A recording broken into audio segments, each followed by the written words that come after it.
Good afternoon on the East Coast and good morning on the West Coast. My name is Nikita Pearson, Deputy to the Chairman for External Affairs and Director of the Office of Minority and Women Inclusion. Welcome to our virtual event on readiness with the focus on authority to operate within the FDIC's IT ecosystem.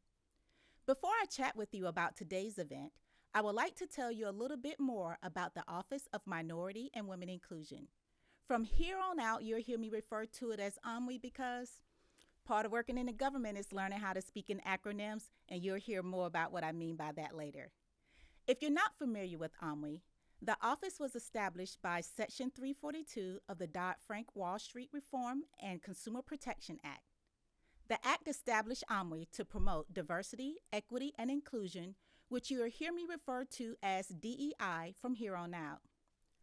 OMWI's role is to promote DEI within our workforce, our business activities, and among the banks we supervise.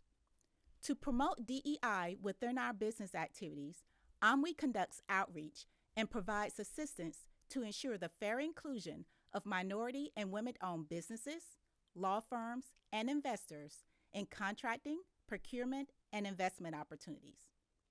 Today's event is part of a corporate initiative outlined in FDIC's DEI strategic plan. If you haven't had an opportunity to review it, I encourage you to visit fdic.gov, click About, then Diversity and Inclusion. This plan is unlike any other plan we've had before. For the first time ever, our strategic plan goes beyond our workforce to address our contributions to the communities we serve. Specifically, on page 9 of the plan, you can read about our efforts to promote economic inclusion by providing technical assistance to improve competitiveness of MWOPs. We view this as a shared responsibility. Executives and subject matter experts from across the agency, not just OMWI, designed this session. We hope that you will see that these are not just events for us. Our goal is to be intentional about making meaningful progress. We desire to remove any potential barriers that underserved communities and individuals may face in taking advantage of FDIC procurement and contracting opportunities. And we have seen some progress. In 2022, the FDIC awarded over $281 million in contracts to MWOPs, representing 46% of total award value. We plan to continue our outreach to MWOPs to consistently support their fair inclusion in FDIC procurement and contracting opportunities. Thank you for joining us today. I will now turn the program over to Senior Advisor Isaac Hernandez. Nikita, thank you for that welcome, and we appreciate your leadership and advocacy supporting various initiatives, including today's technical assistant event, with the goal of educating minority and women-owned businesses and prime businesses about the Authority to Operate process, otherwise known the ATO process. That's right, acronyms. Good afternoon. I am Isaac E. Hernandez. I am the Senior Special Advisor to the Director and currently the Acting Chief of the Diversity Business Inclusion Branch from the Office of Minority Women Inclusion, also known as OMWI. I will be your facilitator for today's event, and this afternoon, our presenters will inform you about the ATO process and FDIC's acquisition program. We will have a 10-minute break, followed by a fireside chat with representatives from the Division of Resolution and Receivership, DRR, Division of Complex Institution Supervision and Resolution, CISR, and the Personnel Security Unit from the Division of Administration, DOA. They will share the division's overview and initiatives, as well as how this relates to personnel security. After the presentations, there will be a Q&A session for approximately 20 minutes. If you have questions for a particular panel, please use the question and answer feature to submit your questions. And not to waste time, let's get to it. Our first presenter today is Assessment and Authorization Specialist for External Systems, Alani Sullivan. She is from the Office of the Chief Information Security Officer. Alani will present on the Authority to Operate. Alani, the floor is yours. Good morning, good afternoon, and good evening. Wherever you are in the world, we're happy to have you here with us today. My name is Alani Sullivan, and I am the Assessment Authorization Specialist for External Systems. I'm here excited to talk to you about security authorization for contractor systems within the FDIC. One theme that you will see throughout this presentation and that we take very seriously is how we're partnering with the industry in order to achieve mission and business goals. Not only do we take risk management within our information systems, internal and external, seriously, we want to ensure that we're working with industry to ensure that risk management. In the Office of the Chief Information Security Officer, we do have the process for authorization to operate for contractor systems. And throughout this presentation, I will walk you down that road to help provide some clarity. Again, we do have a Q&A session towards the end, so please make sure to take out your pen and pencils and present any questions that you might have throughout.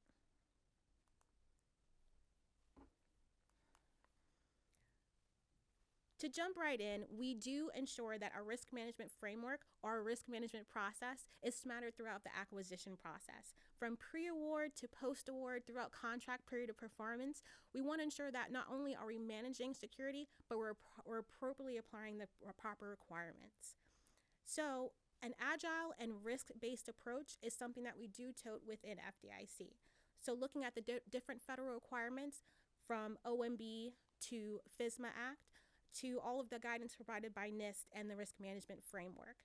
So don't try to take notes on this particular slide. There are informationals throughout, and I will stop my foot on things that are the most important or certain nuances that we want to breathe to. So again, you might hear authority to operate, but I want you in your mind to really think about it as risk management. Federal regulations and guidance. Why do we do what we do today? Why do we want to ensure the proper risk management of our IT systems? On the screen, you will see a smattering of different regulations and guidance that we use within the FDIC to ensure that risk management. Most importantly, the 837, which is our risk management framework for information systems and organizations. OneTrue is our 853, which is a little bit of our Bible, and that will go through 53A and 53B. And again, these are readily available on the internet, so don't try to jot them down now. There's still access. On the second page, there are still additional regulations that we do turn to when looking for continuous monitoring or in addition to categorizing our information systems. And again, I will get into that later on in the presentation. Authorization path. So most of the time you will hear the word authorization or authority. What does that mean? It is our way of saying, hey, you're operating securely in a manner in which is acceptable to the FDIC. We have processes in place to ensure that we've managed the risk, that we've identified the risk, and that we appropriately have assigned the risk. So a contractor information system, which we're speaking to today, are systems operating on the behalf of FDIC by a contractor. And what authorization or how do you receive an authorization within the FDIC? There are several different avenues, and specifically today we'll speak to the ATO, the ATU, the LATO, and the negligible risk determination.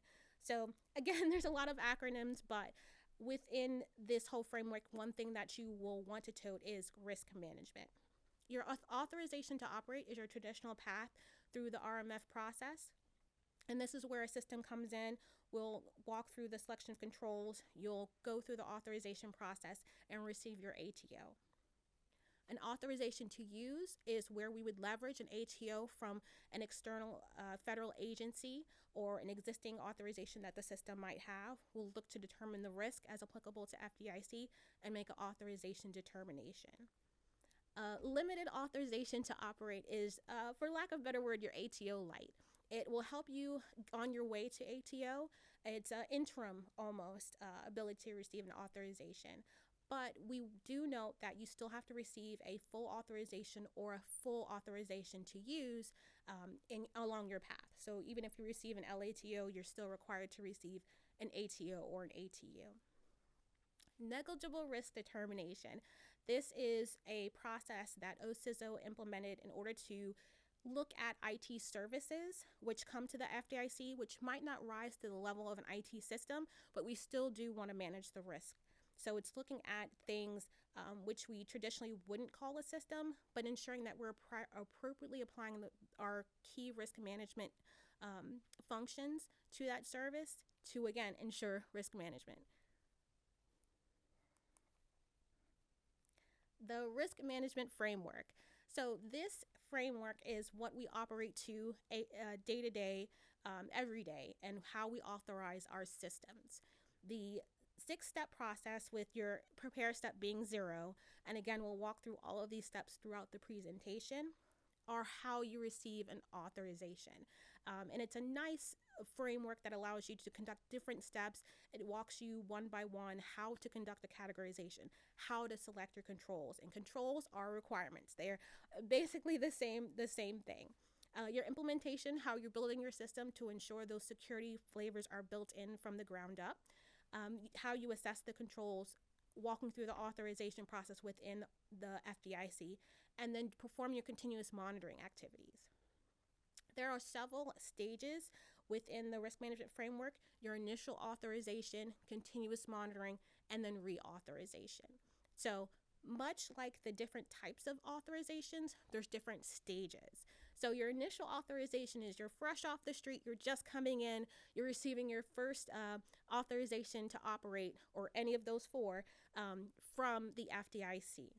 Continuous monitoring is when you're in operations, you're heading down the path, you're walking along in stride, and you're saying, am I managing my risk as I said I was when I did my initial authorization? Am I maintaining an acceptable risk management posture? Are there additional security controls that I need to put in place? And one thing that we do look at within FDIC is not just security, but also privacy risk. So those two are coupled very closely within the RMF process. For reauthorization, we look at changes within the information system. Are you changing your infrastructure? Are you making certain updates that would impact the security posture of that system? Are you making changes that would improve the security posture? All of those things are considerations we take when we're looking at authorizing a system. So again, if you're confused in the process, just make sure, start at step 0, prepare, and then work your way all the way to step 6.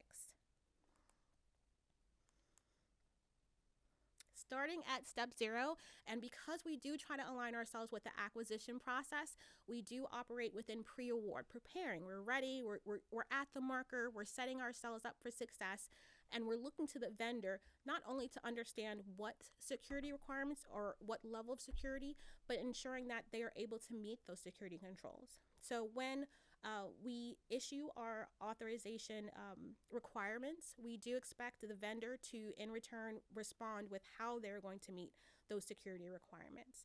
It's understanding what system you're building, what level of security needs to be built in. And again, I do say security, but we also mean privacy in the instances where systems are going to process PII or any form of level of PII.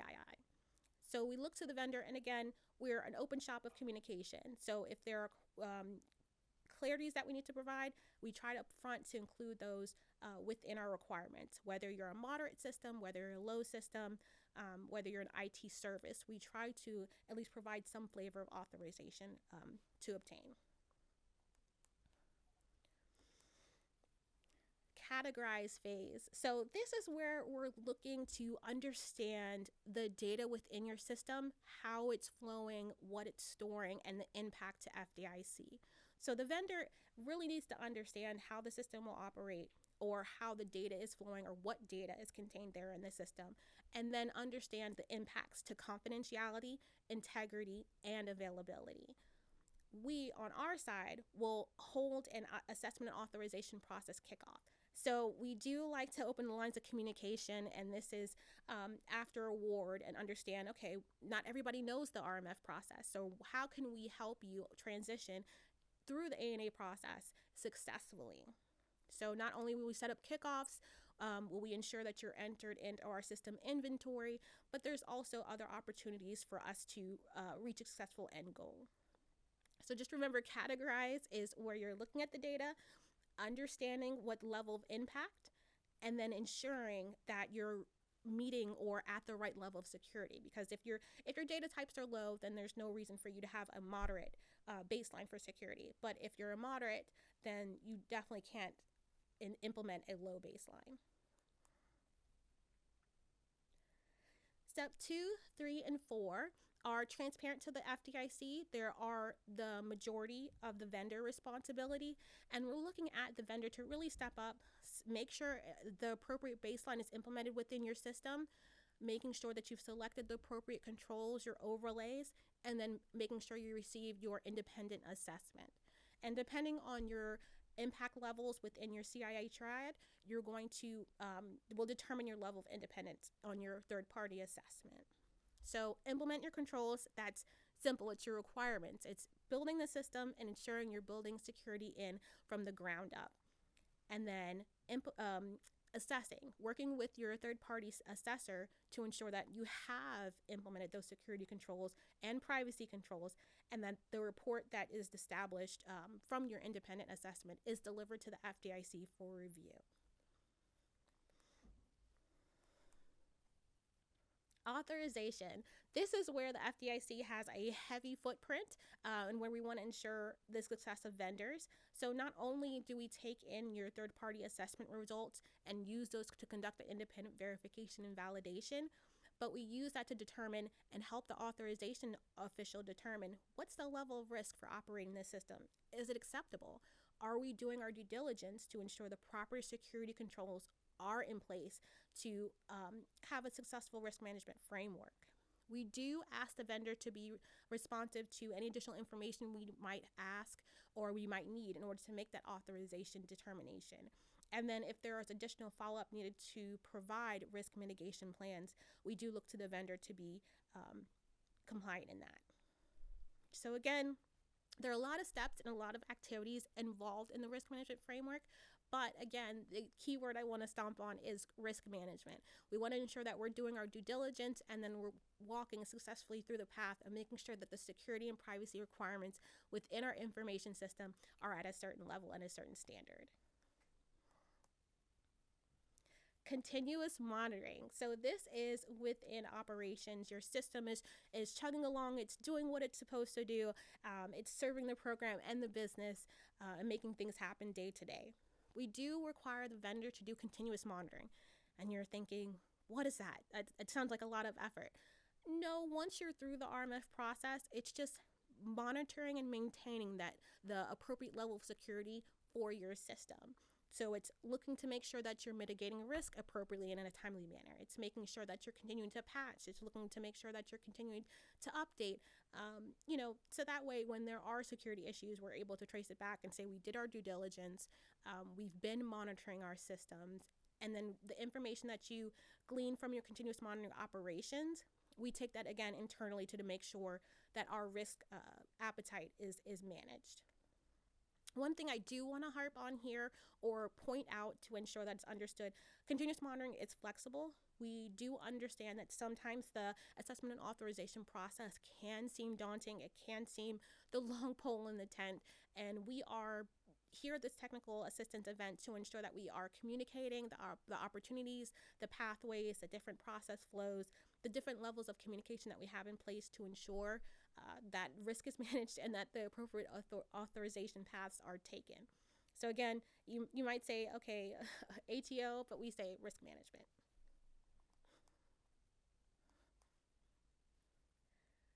Support for other frameworks.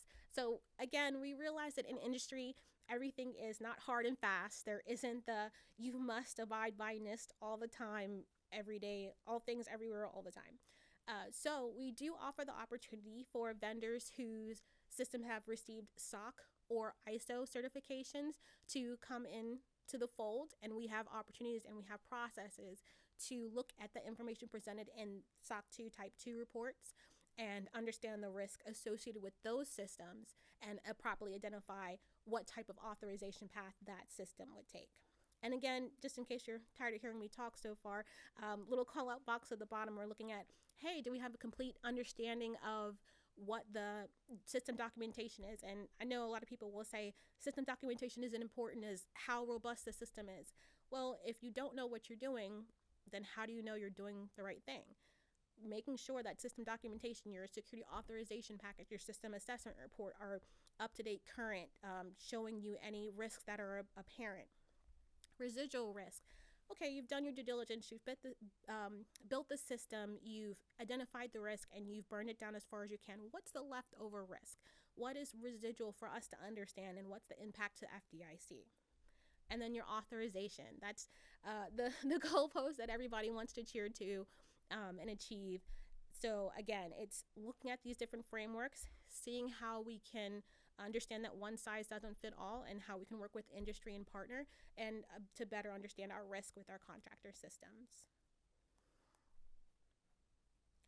So in closing, again, wherever you are in the world, thank you for joining us today. We want to, again, solidify that we are working partners with an industry, and there's additional information. We do have a Q&A session coming up, so please take out your pencils and pens and write them down and submit them how you are.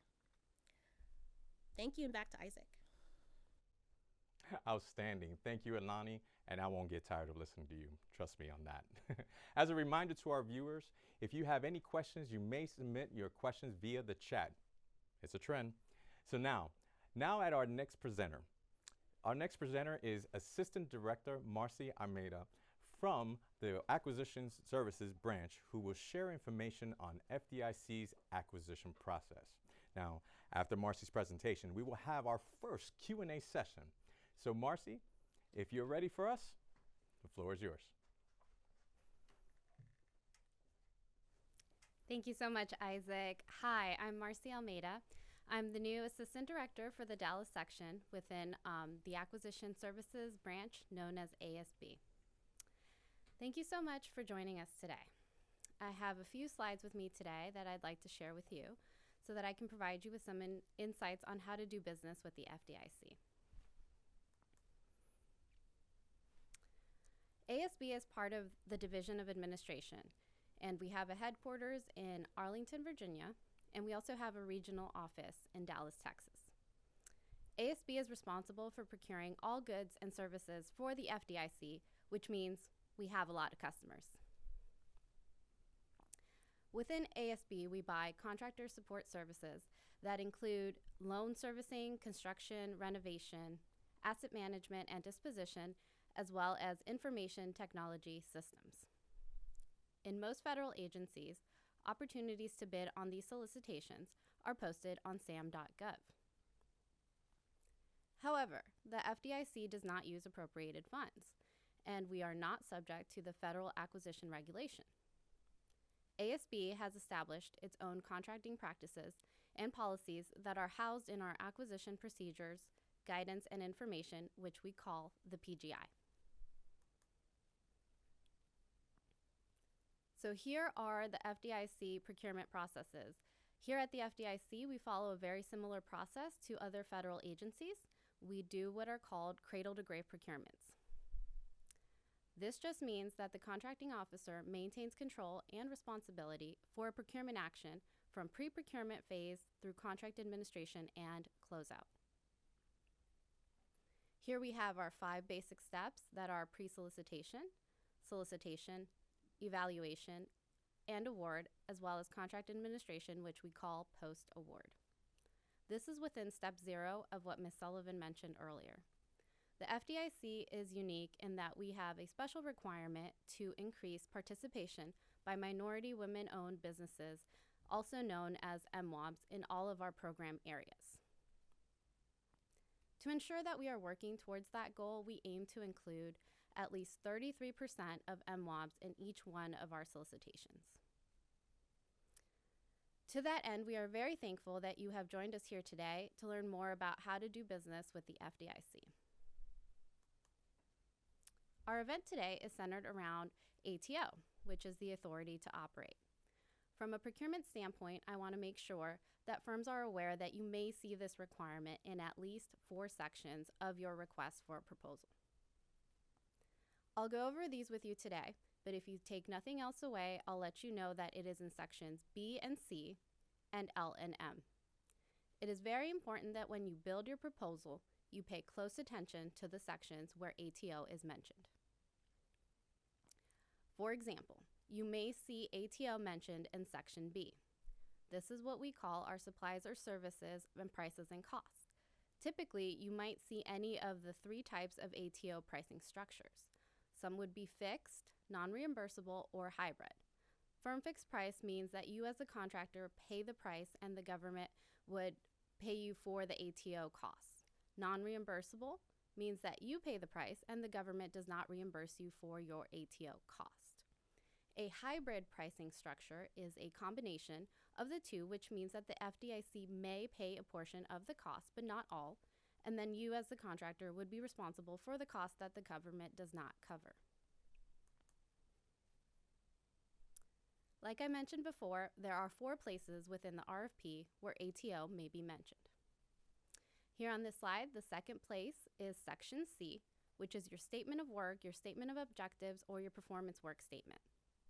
The part of the statement of work that deals with the ATO is usually under a section that we label as System Security Assessment and Authorization Requirements.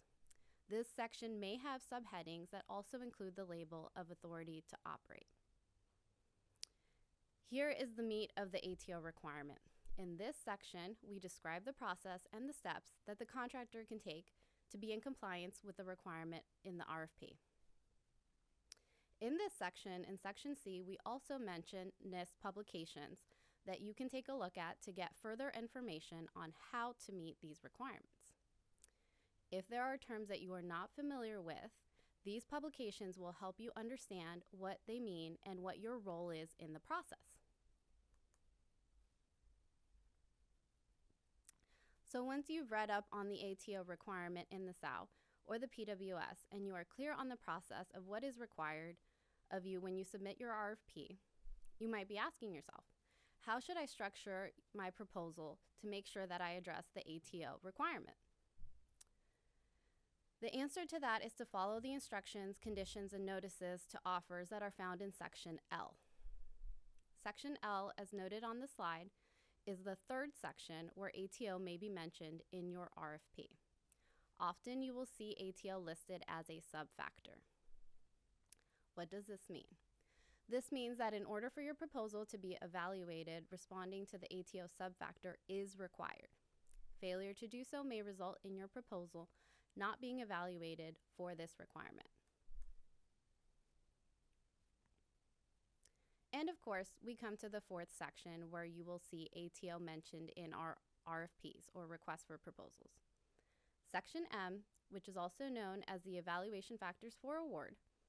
In this section, we will tell you how we will evaluate your proposal. We also tell you the importance of the factors that your proposal will be evaluated against. ATO can be a factor by itself, or it can be a sub-factor that you can either make that you can include in your proposal. However, if you do not include it in your proposal, you may be kicked out of the competitive range. Also, please note that we do mention in this section that we may exclude an offer from further consideration if it submits an offer that does not conform to the proposal submission requirements. So here are the 4 takeaways that I would like to leave with you today. The first is that in order to do business with the FDIC, you need to understand the FDIC acquisition process so that you can develop your proposal and include all the required sections as well as respond to the entire requirement. The second takeaway is making sure that you look at the 4 sections in the RFP and follow the instructions, making sure that you have addressed the ATO component and the rest of the requirement. And thirdly, while ATO is very important, it is just one of the evaluation factors or sub-factors. So please make sure that you pay attention to the rest of the factors as well. And finally, please, please, please make sure that you are registered in SAM.gov, also known as the System for Award Management. The FDIC can only award contracts to businesses that are registered in SAM. Okay, great. So now you know how to do business with the FDIC, and you also know what sections in the RFP to look for any ATO requirements. Let's just say that you loved attending today and you go home, but you forget some of the items that we covered here today. Where can you go to find more information? Please go to fdic.gov, look for the section labeled About, Hover over it, and on the bottom right, click on Doing Business with the FDIC. Here you will see our acquisition policy and forms, key contracts in the Acquisition Services branch known as ASB. You will also find our COVID-19 safety protocols for contractor employees that are accessing FDIC facilities. And you will also find a SAM.gov link in case you need to register your company in SAM. With that, back to you, Isaac. I'm sure they're loving it. Gracias, Marcy. And thank you, Marcy. Now, we will begin our Q&A session. Along with Marcy, who will answer contracting questions, we will have Saji Ranasinghe and Chris Rogers from the Office of the Chief Information Security Officer to respond to the ATO questions. Now, to our first question. And Marcy, I'm going to direct this to you. How does the FDIC system process for ATO approvals differ from DoD's, the Department of Defense? Thank you so much for that question, Isaac. The operational implementation between FDIC and DoD will differ especially among the different branches. For example, Air Force, Navy, and Army do things differently. However, the FDIC does align with the same requirements as the DoD and the guidance provided. The FDIC's assessment and authorization and process aligns with the National Institute of Standards and Technology's risk management framework. Outstanding. Thank you. Thank you. And here's another question for you, Marcy, so don't go away. This is pretty common. Once a platform or software product gets FDIC ATO approval, can that ATO be transferred, or is it transferable to, let's say, DoD? Let me take that question. Oh, awesome. Yeah. So an ATO that's granted by the FDIC is valid for the FDIC. Now, if another agency wants to use it, such as DoD, we are here to facilitate and ready to help. And if they need to look at our authorization artifacts, we are here to share that information. But ultimately, it becomes a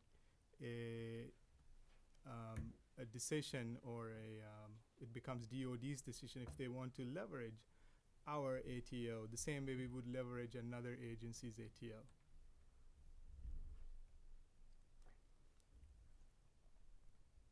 Thanks, Saji. Here's our next question, our ATO question here, and Saji and Chris either one of you can piggyback on that. What would cause, and this is important, what would cause a business to not receive an approved ATO status? Yes, so the way to, as we mentioned in our presentations earlier, we look at authorization to operate, so ATOs, as a risk management exercise. So the things that we really look at, when we facilitate or decide or make a recommendation on a authorization to operate is, does the system have any high risk or critical risk vulnerabilities? Does the system have any compensating controls in place to mitigate some of those risks? And any weaknesses that are there, are there any plans of action, milestones, or remediation plans in place to mitigate those risks in a reasonable time frame? And overall, we look at, what kind of data is processed by that system, so we can gauge, what kind of risk that system poses for our agency's mission. So it's not necessarily, what would cause a system to not have an ATO. We look at it differently. We look at it, what are the things that we need to be, what we need to look at, when we are facilitating authorization to operate decision. Thank you, Saji. It is a great answer, and a very common question that comes around. I'm going to take a look to see if we have any questions coming in. And yes, we have one here, and I'm going to take an innovative technology here that I started using recently. Thank you, Salvino Diamante. And the question is, we would also appreciate the opportunity to listen to the concerns, objectives, and goals of the authorized to operate experts, that's you guys, to better understand how can we be of assistance. This is from the audience. Sure, I'll start. So, we look for our vendor community to partner with us. These systems, especially contractor systems, you are closer to the ground when compared to us as a agency. Our goal is really to partner with the vendor community to manage or identify and manage these cybersecurity risks that may come from operating these things on FDIC's behalf. I would say, how can you be of assistance? Look at the acquisition documents that you before you start, responding to our RFP. Look at what are the ATO requirements. If there are ATO requirements, see what are the things that you have to facilitate. In the presentation, Alani covered, the steps. So starting from preparation or prepare a step, do you have a system that incorporates all the security requirements? Do you have a assessor lined up to assess the system? Do you have expertise in-house, to build systems that are secure? So I would say those are critical things that a vendor can do to align with us to manage cybersecurity risk. Thank you, Ken. So I'm going to have another question here from the audience, and this is very simple. Let's see how quickly we can get this one going. How is the Privacy Act applied? Hey, I think I'll take that one. Thank you, Chris. So, the Privacy Act applies generally to federal agencies, their components, and federally controlled entities. However, if a contractor is operating a system of record on behalf of a federal agency, then the Privacy Act requirements would apply to that contractor. So, what is a system of record? A system of record is an agency's ability to retrieve information by personal identifier. That would be name, social security number, other sort of identifying information.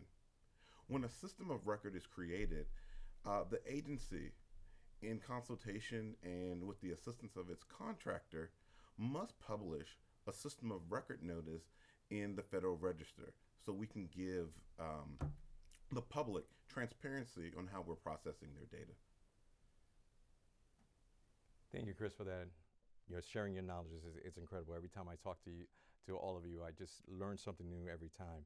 So I think we have time for one more question. So let me get back to my innovative technology here. And here's a question from the audience here.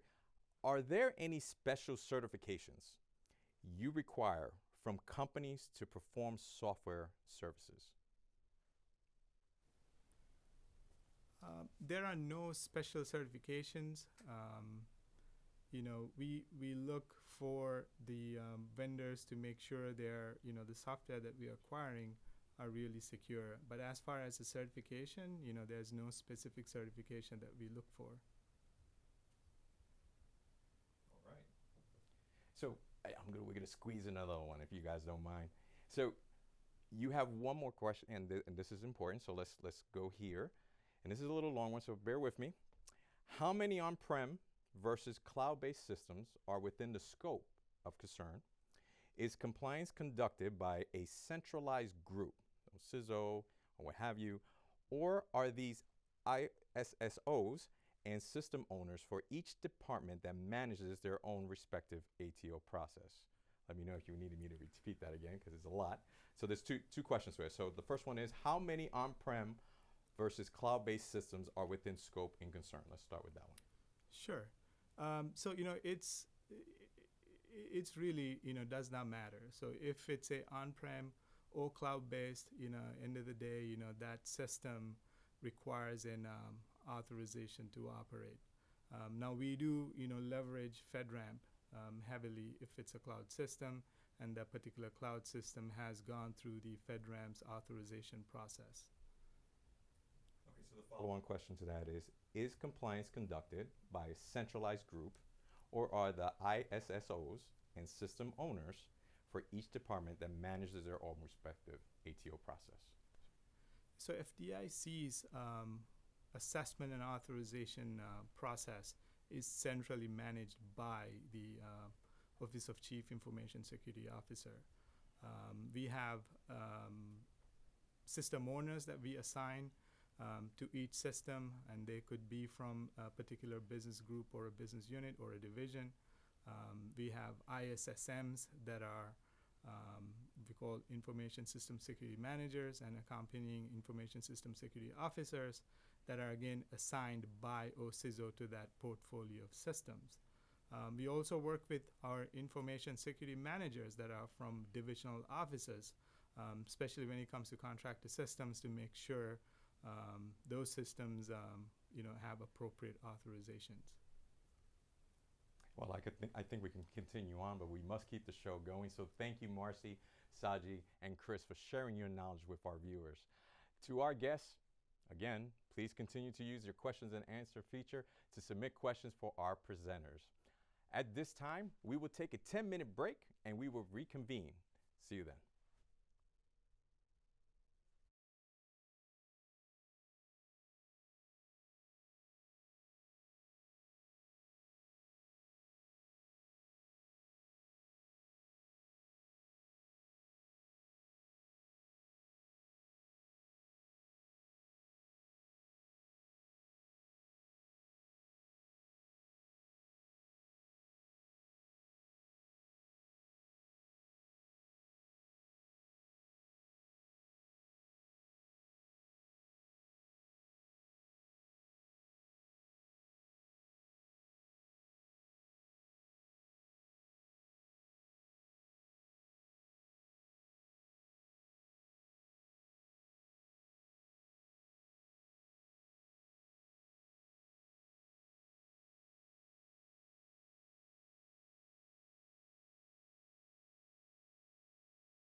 Welcome back to the FDIC's Authority to Operate Technical Assistant event.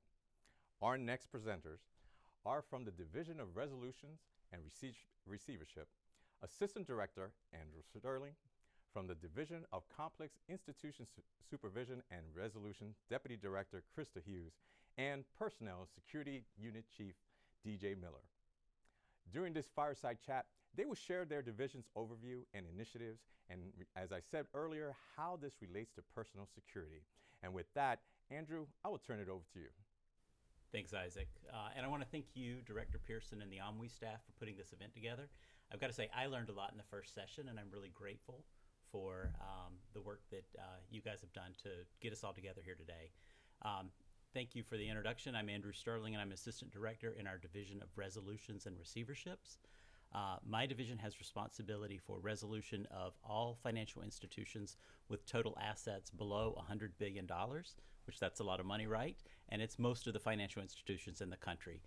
We have resolution authority over 4,500 or so institutions, and our primary responsibility is to make sure that when one of those institutions fails, that we resolve it in a timely manner and that we do it at the least cost to the Deposit Insurance Fund. My counterpart here, Krista Hughes, in our Complex Institution group, has a little bit different mission. Yes. Good afternoon. My name is Krista Hughes. I am with the Division of Complex Institution Supervision and Resolution, and our primary objective is to resolve those institutions for which the FDIC is not the primary regulator for, with assets over $100 billion.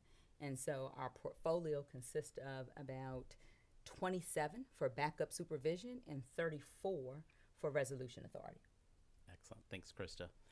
You guys probably haven't heard about bank failures in the recent past. We haven't had many. In fact, the last one was in October of 2020. But if you'll think back to the period from 2008 to 2013, we had about 500 bank failures across the country. Our height hit in 2010 with over 150 failed banks. And I can tell you from experience that the last financial crisis was the Wild West. I was working in the Irvine, California satellite office, and then later in the Jacksonville, Florida satellite office, both of which were hubs for closing activity. And we did a lot of outreach to the local community to find vendors who had specialties and skills that we required to make sure that we could resolve those institutions in a timely manner. We learned a lot from those local outreach events, and we were able to bring on a lot of local minority and women-owned firms to help us with the work that we were undertaking. Typically, a bank failure doesn't have a lot of lead time. We don't plan for this for years. We don't have a lot of awareness of when it's going to happen. And so we typically look at about 90 days for planning of a bank failure once the primary federal regulator notifies us of the bank's condition.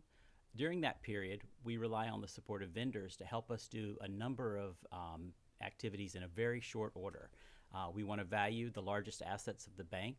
We want to identify the owned real estate, including bank premises, get appraisals for those so that we can put together bid packages. Our goal is to sell the institution in a all-deposit, whole bank transaction whenever possible. And so the vendors, in helping us put those bid packages together, hosting the due diligence information, and making sure that we can review those bids and select the right one, give us a lot of support. And we don't have a lot of lead time for that. And so the key there is readiness. During the bank closure, you typically hear about banks being closed over a weekend. That does happen occasionally, but sometimes they take between 1 and 3 weeks. And we're relying on more vendors during that period. We want to secure the assets of the institution. We want to start managing and marketing any of the retained assets. And we want to get appraisals on the properties that were retained so that we can start unwinding the affairs of the failed bank. Anything that's not transitioned is going to be retained by DRR, and we're going to work to resolve those as quickly as we can. Your resolutions typically will last a little bit longer, right, Krista? Yes, they will. The largest, I think the largest institution that the FDIC has resolved was $36 billion in assets. And if you can imagine, CISR is responsible for the resolution of an institution that has over 100 billion in assets, that's going to be at least 3 to 4 times larger. So we have not had one, but we are actively involved with our readiness activities. We're looking at a variety of things. We're looking at building our executive search program. Is one of the things that we do is when we execute a Title II resolution, which is the banks in our portfolio. We have to have someone to run those banks. So there's the C-suite of executives that will be responsible for running that institution. So we have to have that pool of individuals ready, the next CEO and next CFO, to run those institutions. So right now we probably have about 5 to 7 active contracts. We have human resources, we have financial advisory services, we have strategic communications, we have claims and noticing. So we're getting those preparation activities ready. You know, it's going to take, I will probably say, as you started off, Andrew, maybe a year to 2 years to unwind a large complex institution. The last one, the largest that we did, took 8 months. So when you figure 8 months for 36 billion, you know, if you've got 3 times that amount, you know, I'm going to be optimistic and say that it's going to be between 18 to 24 months. Yeah. So the institution that you're referencing, IndyMac, you know, that happened in the early part of the crisis. $36 billion wasn't the largest, but it was the most complex that we ran as a bridge for quite some time. And running that bridge was running the day-to-day operations of a bank that we stepped into that had identified problems, and we had to bring in all sorts of resources to help us get there. So I can just imagine the challenges that your team is going to be facing and the planning work that y'all have put into this to make sure that you're ready. And we'll make sure to count on you because that predates me. And so we'll bring in our team of, you know, of course the FDIC is filled with a lot of valuable resources. Most of our employees are very tenured in this area, so we've got a number of individuals that we can call on for this particular activities that we needed during that time. A lot of institutional knowledge, that's Yes, for we sure. do. Yes, we do. After we get through the closing period, we enter the receivership phase. And there we work to identify any assets that were retained, look at the impediments that are left behind. Is there litigation? Is there investigations into misdoings or misdeeds by the former officers of the bank? We want to market and sell the assets that were retained, and we want to do so in a timely manner so that we can wind up the affairs of the failed bank and do so in the least cost possible to the Deposit Insurance Fund. For our receiverships in DRR, we're typically looking at an average of 3 years, but they can last as long as 20 years. And, you know, we terminated one 2 years ago that was a 20-year-old receivership. It had a piece of owned real estate that had an environmentally contaminated site that we had to work to remediate over a period of years, and there was litigation associated with it. And, you know, while we're doing that, somebody's managing the property. Somebody is helping us you know, do some of the accounting for the receiverships. We're filing tax returns for the receivership each year. And there are all sorts of services that we rely on from our vendors to make sure that that can get done quickly. The key thing for us is readiness and being able to hit the ground running when we start planning a potential bank failure. In DRR, we currently manage 46 receivership basic ordering agreements. They're just like your typical basic ordering agreement in the government. They're just tied to the individual receiverships that we work on. We also have 11 standalone contracts, and so we have 146 total agreements when you take a look at the various awards under those venues, and we have 114 unique vendors that we work with. And we keep those contracts ready and on the shelf so that if something comes up, we can say, hey, I need a commercial appraisal in Nevada. Who do we have ready that can go get that done for us, you know, in a short period of time? And the key there is that it's a partnership. We want to know what the needs of our program areas are. We want to understand the capabilities of our individual vendors, and we want to make sure that they're ready to hit the ground running. The other unique thing, I think, about our two groups is that we both oversee the contracts that we have in a centralized group. So we have a centralized contract oversight team. And so the oversight managers that you would be working with on a DRR or a scissor contract are going to be very knowledgeable about the business that we do. We have a dedicated staff under Deputy Director Marcy Almeida, who you met earlier. Her team has worked with our two groups almost exclusively, and so they understand, what our requirements are. But once we get those contracts in place, we want to make sure that it's a partnership with the vendors that we work with, that you guys understand our needs, that we're communicating with you as soon as we can when we're made aware of a potential activity, and that we're ready to hit the ground running. Readiness really is the key for us. And along terms of readiness, you talked about ATO and the requirements that we have there. Another key issue for us is making sure that we have key individuals and contractor staff cleared and ready to go. And so we're joined today by DJ Harwell, who's a chief in our personnel security unit. So DJ, you want to talk a little bit about y'all's process? Sure. So there's actually about 2 different phases of this in order to get this contract managed and get the contract folks on board.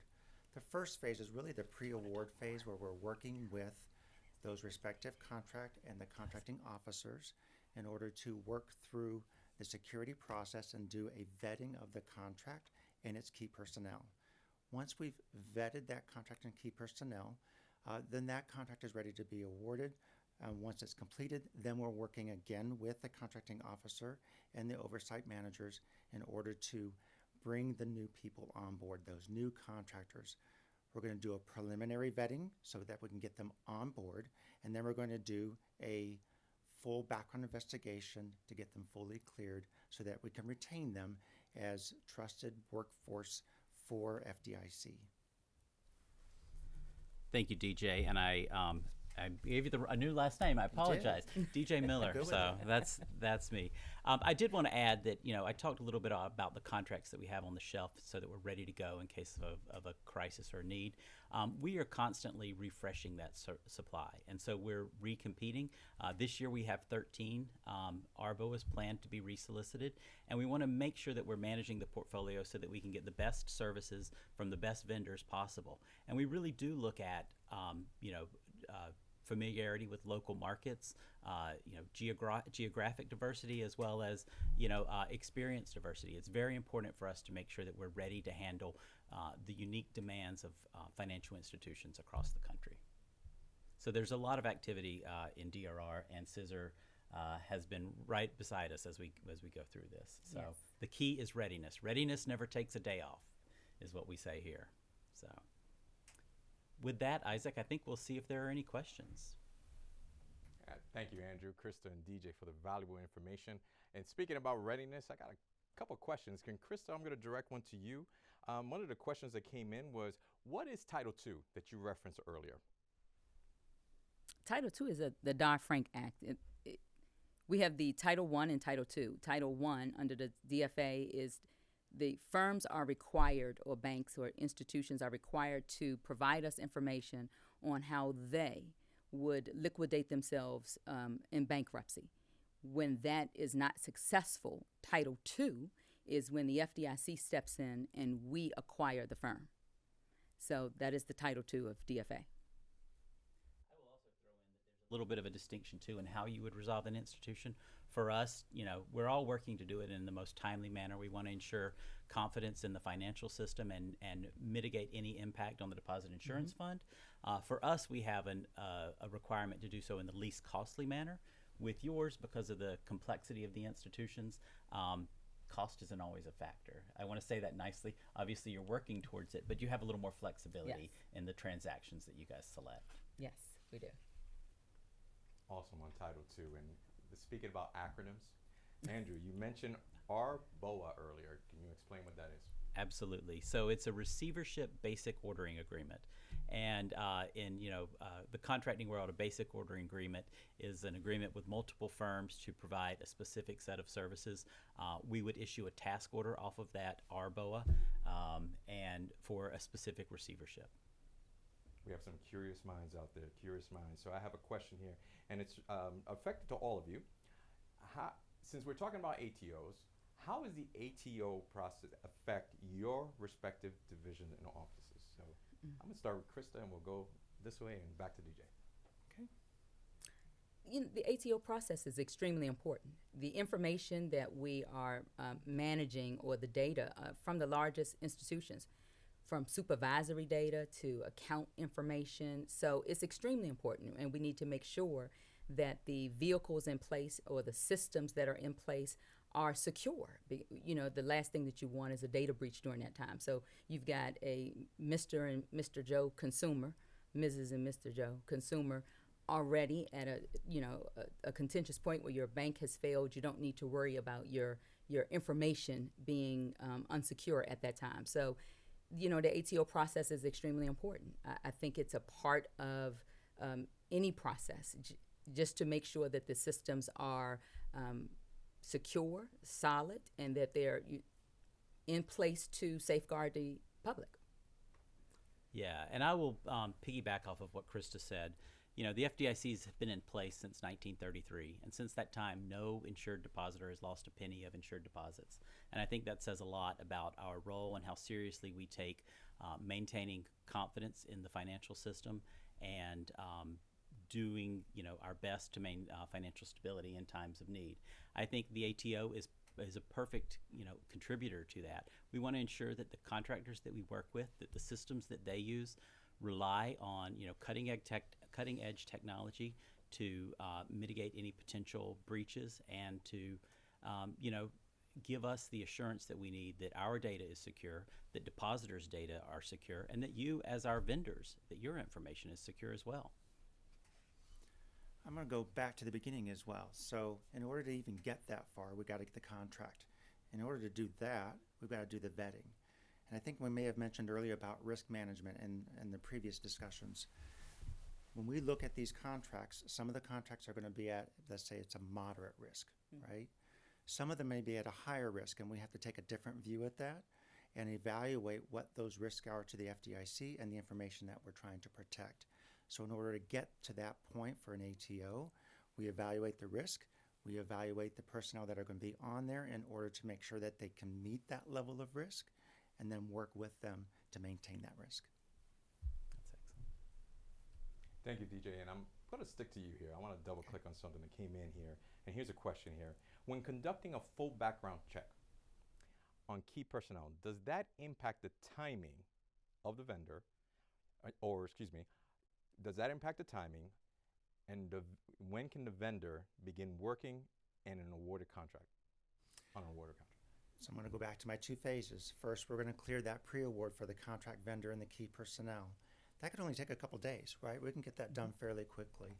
But then we're going to look at the personnel. So it's a partnership. As I mentioned before, I think we've heard this a few times throughout the review. It's a partnership. So if we want to get those folks on board, we need those folks to be responsive to the security questionnaires, the security paperwork, getting that stuff in there. So when we do that, we're going to get those people on board. It could take a week. If we have somebody that's not responsive, it could take 2 or 3 weeks, a month. So it really becomes that partnership between that contract vendor and ours, and we will get those people on board as quickly as possible. And I will add one more thing.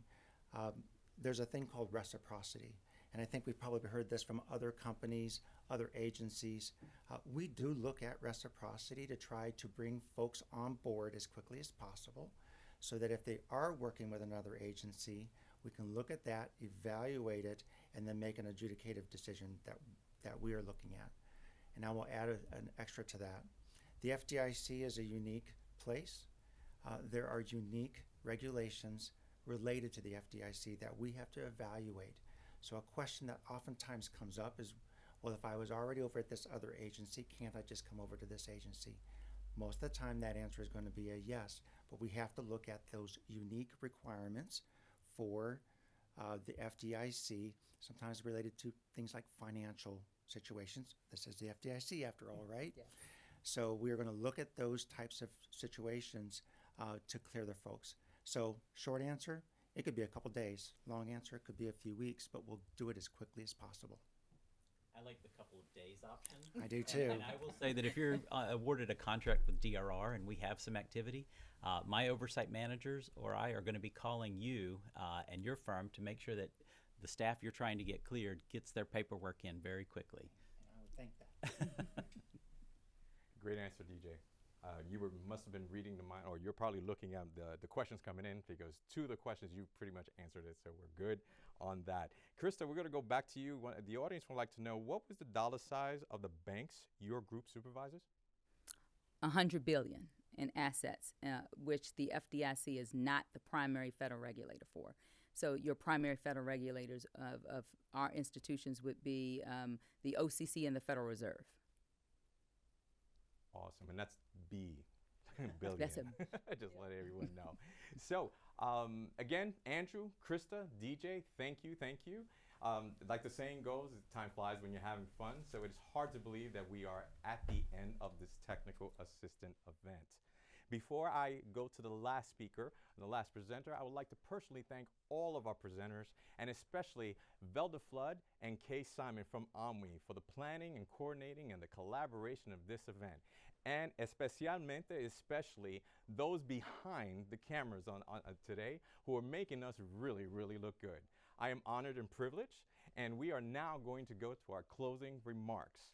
And just remember, as a reminder, please continue sending questions and answers into the chat so that we can respond to you as soon as we can.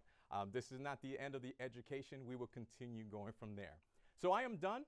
Again, we are now going to our closing remarks and the presenter is going to be OMWI's Senior Deputy Director, Brian Guy. Thank you all. Brian? Thanks so much, Isaac. And thank you to everyone for attending today's Authority to Operate Technical Assistance event.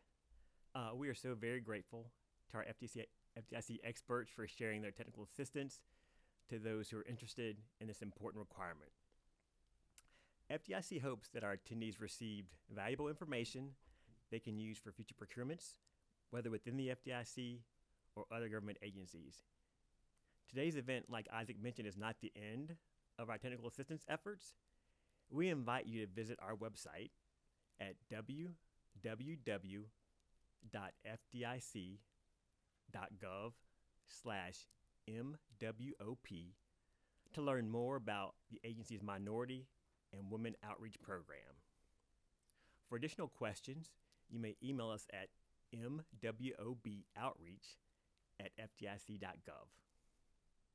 Thank you again for your engagement today, and enjoy the remainder of your afternoon. Thank you again.